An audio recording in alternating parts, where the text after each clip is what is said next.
Hi guys, thanks for tuning in again. Just thought I'd show you my rig, which is now complete. It's got the Intel i7 3770K installed. It's got the Corsair H100 running nicely. There is a slight, very minor pump noise at the moment. I've got all the fan settings maximum because I'm doing some stress testing, as you can see. But yeah, there's a slight ticking noise on the pump, which admittedly I've been leaving it running now for, I reckon, total of say 38 hours. I'm going to leave it running for a few more hours, say another 12 hours, and if the ticking noise is still there and it's enough to piss me off, I will probably RNA it. So yeah, apart from that, everything else is absolutely fine.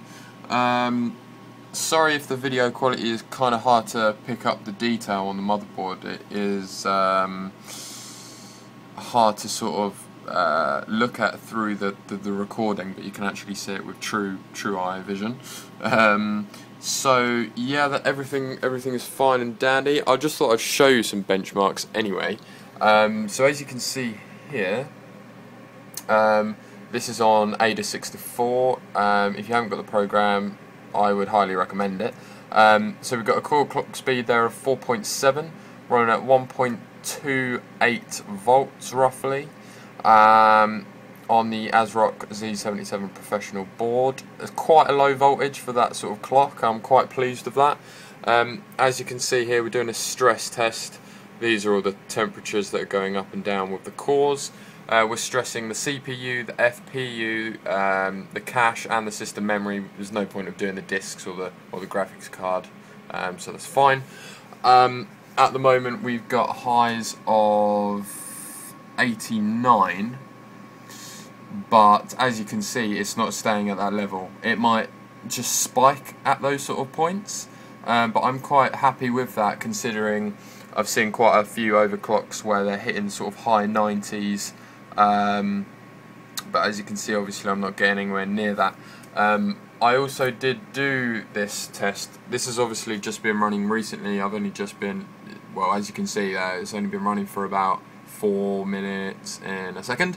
But I did do a stress test before, and I left it on there for the whole day, which was over, I've got to try and remember what it was now. I think I left for work at about 9.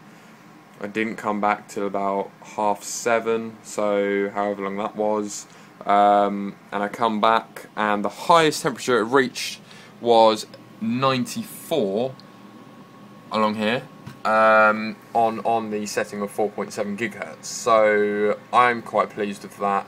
I don't know how your guys' computers are handling. Basically, I could pump this up to, I reckon, close to 5 gigahertz. This, or however, would have to go to around 1.350, which is the maximum you should really go on these new Ivy Bridge chips. Otherwise, you're going to have some problems, i.e. the chip not lasting long and just eventually burning out and dying. So we don't want that to happen. So I'm quite happy with the 4.7. That's fine for me. I don't know why, but 4.8 is normally what I normally aim for, but I'm happy with the 4.7 for the Ivy Bridge at the moment. It's pretty much doing everything I need. Because it was a clean install, I'm just sort of, I've got Steam and Shiz open that I'm sort of dealing with at the moment. But yeah, I'm quite happy with this build. If you have any questions concerning any of the hardware, or if you had any questions, just leave a comment. I always reply, as long as it's not some stupid ass question like, oh, my 7970 or whatever is fucking better than your GTX 680, then I really couldn't give a flying shit.